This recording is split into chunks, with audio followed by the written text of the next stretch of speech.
So in this next video, I'm going to be looking at blended learning. What do we actually mean by blended learning? Well, really, it's just thinking about the toolkit, thinking about all the different elements you have at your disposal when designing learning. So it might be face-to-face, it might be online learning modules, it might be elements of communities, it might be different types of assessments, and it's about blending those elements together so that you give the most effective intervention for that particular learning aim.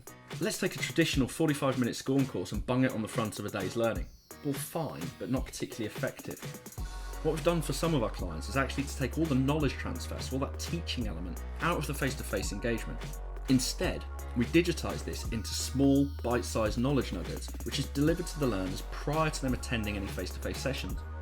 What we can then do on the back of this is actually to put an assessment in place to see who amongst those people coming to the face-to-face session have understood what. This gives us an opportunity to really personalise that learning intervention. What happens in the face-to-face then isn't about chalk and talk. It's not about someone standing up and delivering the content to the other people. It's about practice. And it's about practice in that safe environment, the things that they're going to be doing when they go back on the shop floor. Role-playing, having simulations run, all of this means that they're building up that map in their brain of what good looks like and practicing it in that safe environment. What we're also doing is being able to cut, a day or so out of that time that we would normally have spent on face-to-face courses. So it's much more cost effective, much more effective in the long run, because the learners go away having remembered exactly what they're supposed to do, rather than put into practice that learning for the first time on the shop floor. What we then think about is the way in which we can actually assess people afterwards.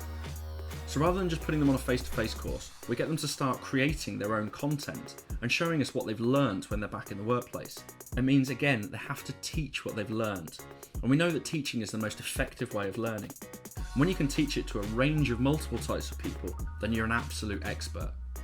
We always think about this when we're designing new programs, about how someone's actually going to show you what they've learned. What we can do next is actually think about how we start to blend into the social learning. And actually, once someone's been on a program, they've done their assessment, actually place them into a community of practice.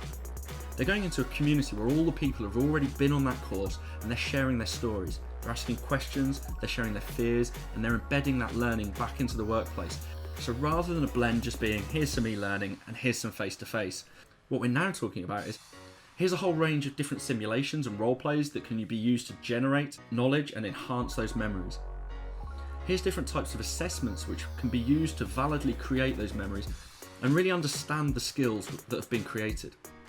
And finally, here's a community of practice to support you and embed that learning.